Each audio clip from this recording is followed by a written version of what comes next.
Selamat sore Pak Priam, selamat sore teman-teman. Saya Maria PDP Niparon, NIM 181334036, akan membawakan presentasi pada hari ini. Pada hari ini kita akan mempelajari tentang return aktiva tunggal. Dalam return aktiva tunggal kita akan mempelajari empat poin penting. Yang pertama, return total. Yang kedua, relative return.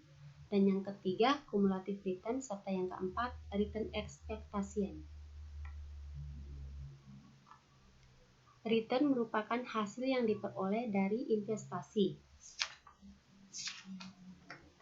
Return terdiri dari dua, yaitu return realisasian dan return expectation. Return realisasian adalah return yang telah terjadi. Return realisasian dihitung menggunakan data historis. Return realisasian penting karena digunakan sebagai salah satu pengukur kinerja dari perusahaan. Return realisasian atau return historis juga berguna sebagai dasar penentuan return expectation dari risiko dan risiko di masa mendatang. Sedangkan return expectation adalah return yang diharapkan akan diperoleh oleh investor di masa mendatang. Berbeda dengan return realisasian yang sifatnya sudah terjadi, return expectation sifatnya belum terjadi.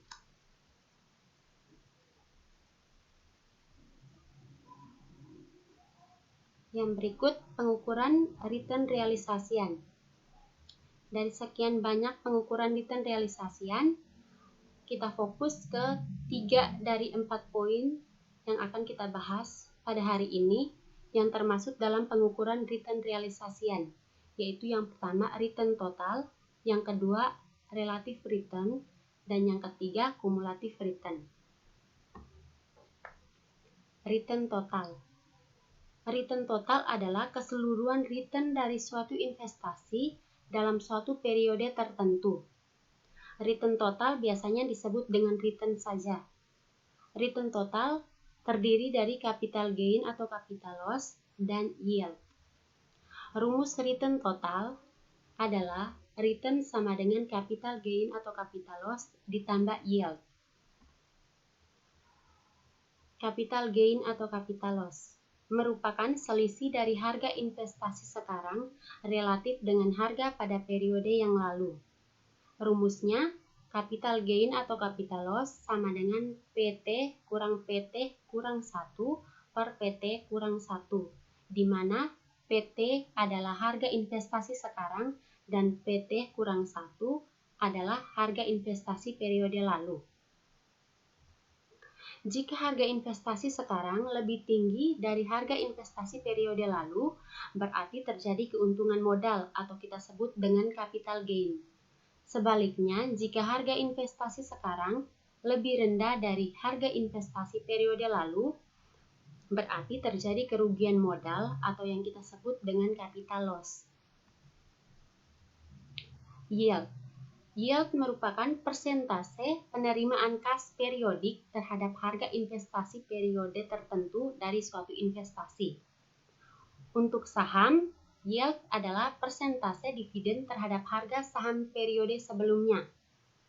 Jika saham biasa yang membayar dividen periodik sebesar DT rupiah per lembar saham, maka yield adalah sebesar DT per DT kurang 1, PT kurang 1, dan return totalnya dapat dinyatakan sebagai berikut. Return saham sama dengan PT kurang 1 per PT kurang 1 ditambah DT per PT kurang 1 yang disederhanakan menjadi PT kurang 1 ditambah DT per PT kurang 1. Untuk obligasi, yield adalah persentase bunga pinjaman yang diperoleh terhadap harga obligasi pada periode sebelumnya. Dengan demikian, return total dapat dinyatakan sebagai berikut. Return sama dengan PT kurang 1 per PT kurang 1. Contoh, return total dari tahun 1989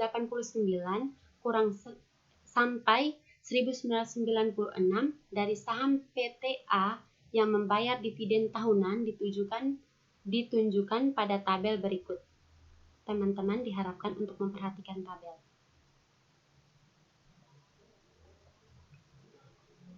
Sebagai ilustrasi, cara perhitungan return total untuk tahun 1990 dan tahun 1991 dihitung sebagai berikut. Return tahun 1990 sama dengan 1.755 kurang 1.750 ditambah 100 dibagi 1.750 sama dengan 0,060 atau 6,00%. Sedangkan return untuk tahun 1991 sama dengan 1.790 dikurang 1.755 ditambah 100 per 1.755 sama dengan 0,77 atau 7,70%. Return total dapat juga dihitung dari penjumlahan capital gain atau capital loss dan dividend yield. Contoh perhitungannya, teman-teman bisa melihat dan memperhatikan tabel terlebih dahulu. Sebagai ilustrasi, untuk tahun 1990, capital gain, dividend yield, dan total return dihitung sebesar gain 1990 sama dengan 1.755 dikurang 1.750 per 1.750 sama dengan 0,0029 atau 0,29%. Yield tahun 1990 sama dengan 100 dibagi 1.750 sama dengan 0,0571 atau 5,71%. Jadi, return tahun 1990 sama dengan gain 1990 ditambah yield 1990 sama dengan 0,0029 ditambah 0,0571. Maka hasilnya 0,060 atau 6,00%. Yang kedua, relative return.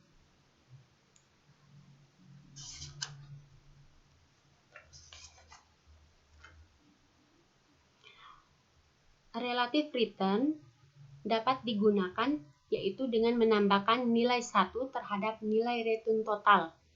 Jadi rumusnya menjadi relative return sama dengan return total ditambah 1 atau relative return sama dengan PT kurang 1 ditambah DT per PT kurang 1 ditambah 1. Dengan mendistribusikan nilai 1 dengan rumus di atas, nilai relative return juga dapat dihitung dengan rumus relative return sama dengan PT kurang 1 ditambah DT per PT kurang 1 tambah PT kurang 1 per PT kurang 1 sama dengan PT kurang 1 ditambah DT tambah PT kurang 1 per PT kurang 1, maka sederhananya relative return sama dengan PT ditambah DT per PT kurang 1. Contoh perhitungan relative return. Teman-teman bisa memperhatikan tabel terlebih dahulu. Pada tabel di atas, relative return tahun 1990 dihitung sebagai berikut. Relative return tahun 1990 sama dengan return tahun 1990 ditambah 1, yaitu 0,060 ditambah 1. Jadi, relative return-nya 1,060.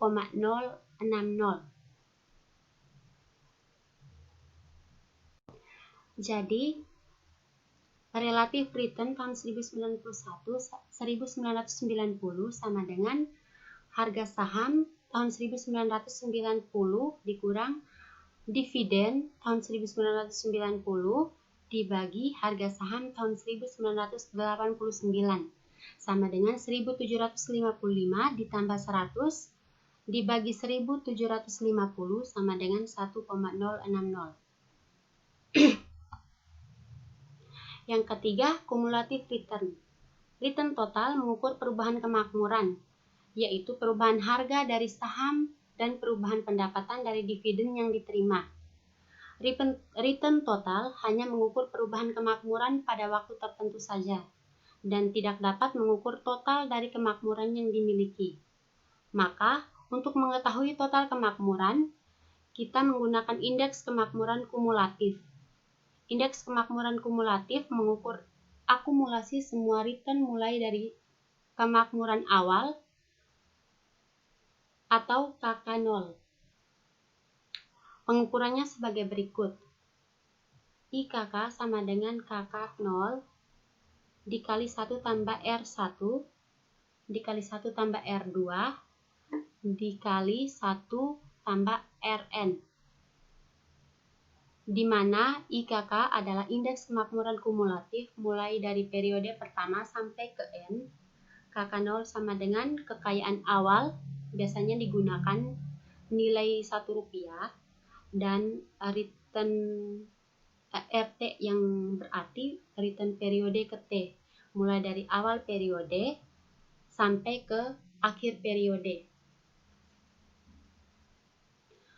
Indeks kemakmuran kumulatif untuk saham PTA mulai dari tahun 1989 sampai tahun 1990 tampak pada tabel berikut. Ini contoh ya teman-teman.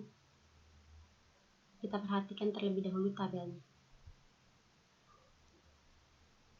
Nah, misalnya dengan membeli saham PTA di akhir tahun 1989, maka pada akhir tahun 1991, kemakmuran akan menjadi sebesar 114,2% dari kemakmuran semula.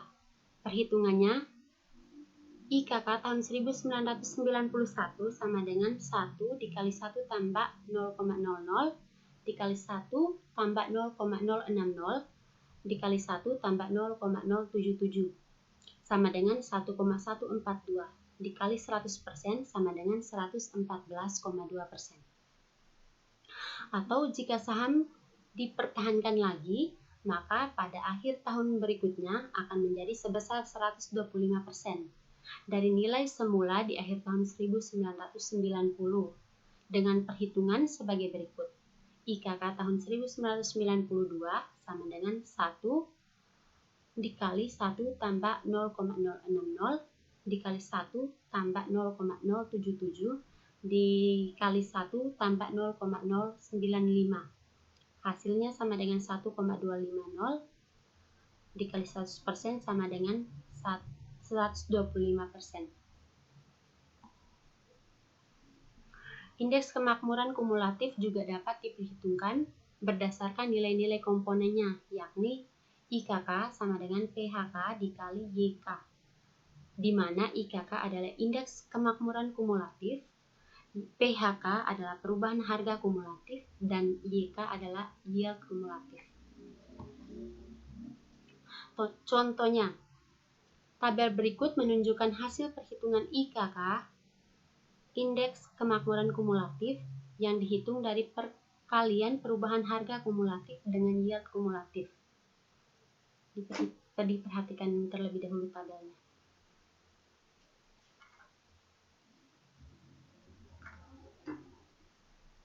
Nah, pada tabel tersebut, perhitungan capital gain atau capital loss dan dividend yield dapat teman-teman lihat kembali di awal bagian perhitungan capital gain atau loss dan dividend yield.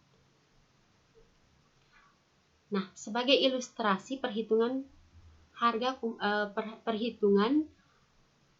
kumulatif, yield kumulatif, dan indeks harga kumulatif untuk tahun 1991 dapat dihitung sebagai berikut. Perhitungan harga kumulatif tahun 1991 sama dengan 1 ditambah capital gain tahun 1990 dikali 1 tambah capital gain tahun 1991 sama dengan 1 tambah 0,0029 dikali 1 tambah 0,0199 sama dengan 1,023. Untuk yield kumulatif sama dengan 1 ditambah yield tahun 1990 dikali 1 tambah yield tahun 1991. Maka 1 tambah 0,0571 dikali 1 tambah 0,570 sama dengan 1,117. Nah, untuk menghitung indeks harga kumulatif,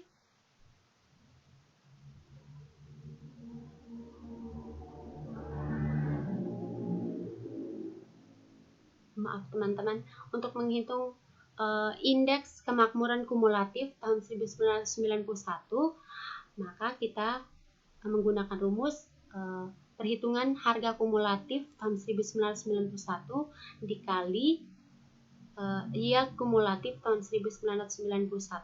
Jadi 1,023 dikali 1,117 sama dengan 1,142.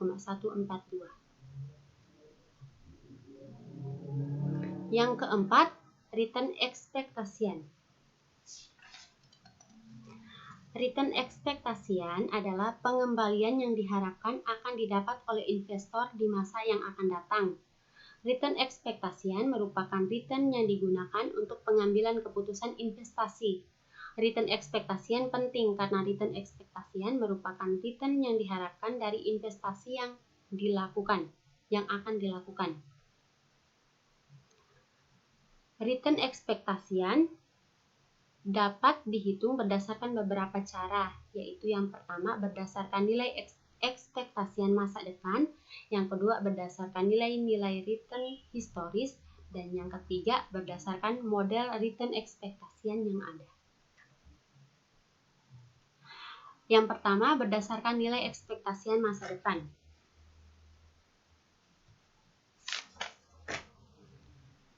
Dengan adanya ketidakpastian, berarti investor akan memperoleh return di masa mendatang yang belum diketahui persis nilainya.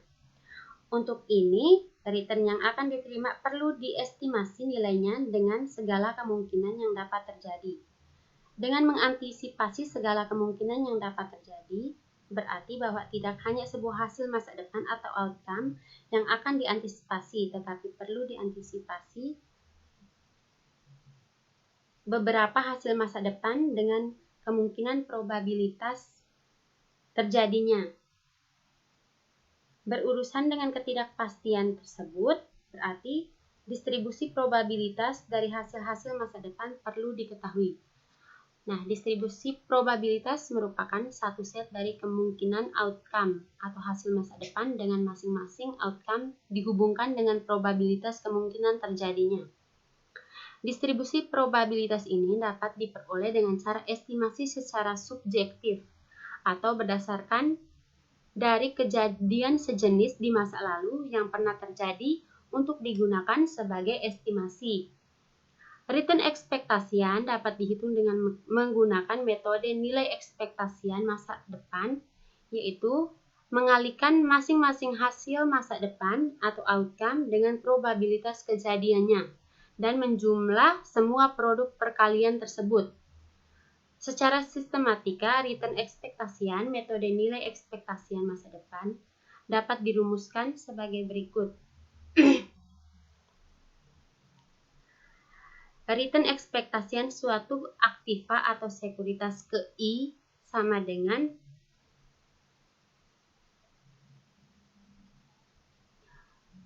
jumlah dari hasil masa depan ke J untuk sekuritas ke I dikali probabilitas hasil masa depan ke J untuk sekuritas ke I. Dari rumus di atas, maka keterangan rumusnya dapat teman-teman perhatikan.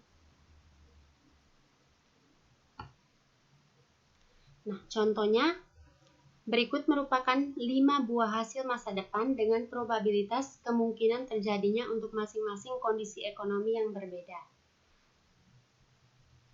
Teman-teman diharapkan untuk memperhatikan tabel. Nah, perhitungan return ekspektasian sebagai berikut. ERI sama dengan sigma RIJ dikali PJ. ERI sama dengan RI1 dikali P1 ditambah RI2 dikali P2 ditambah RI3 dikali P3 ditambah RI4 dikali P4 ditambah RI5 dikali P5 sama dengan 0,09 dikali 0,10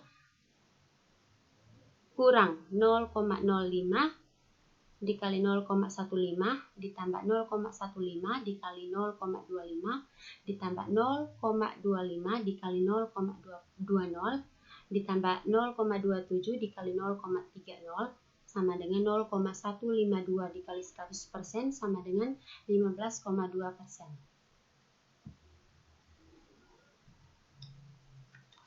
Berikut berdasarkan nilai-nilai return historis.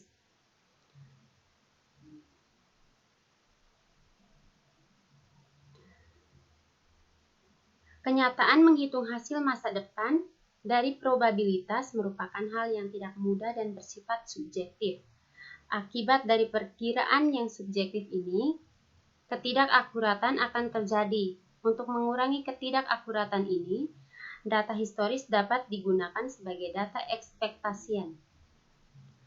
Ada 3 metode yang dapat diterapkan untuk menghitung return ekspektasian dengan menggunakan metode data historis, yaitu yang pertama metode rata-rata, yang kedua metode tren, yang ketiga metode jalan acak atau random walk. Metode rata-rata mengasumsikan bahwa return ekspektasian dapat dianggap sama dengan rata-rata nilai historisnya. Metode tren digunakan untuk menghitung return ekspektasian karena pada perhitungan metode rata-rata, return historis tidak mempertimbangkan pertumbuhan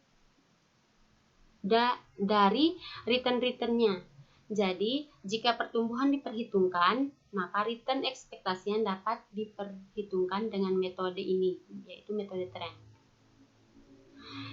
Metode jalan acak atau random walk beranggapan bahwa distribusi data return bersifat acak sehingga sulit digunakan untuk memprediksi, sehingga diperkirakan return terakhir akan terulang di masa depan.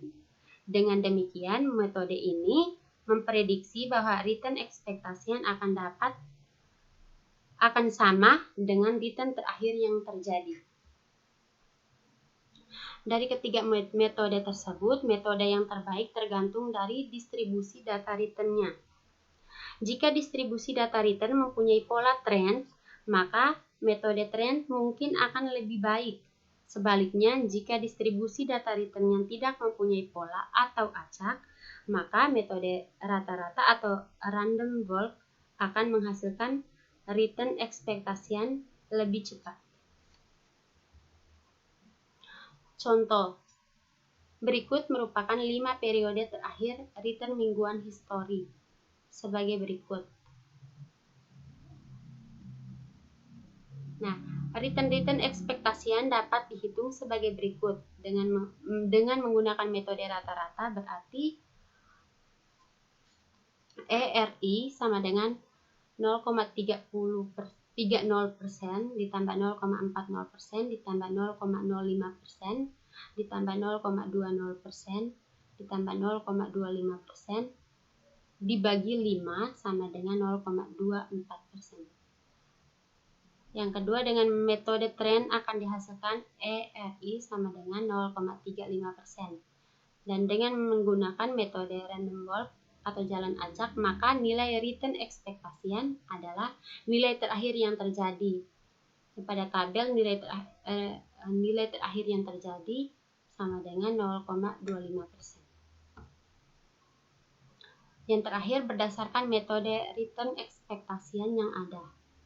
Dalam menghitung return ekspektasian sangat dibutuhkan metode-metode perhitungannya, tetapi tidak banyak model yang tersedia. Model yang paling populer dan paling banyak digunakan adalah Single Index Model dan CAPM. Namun kedua model tersebut akan dibahas di bab lain.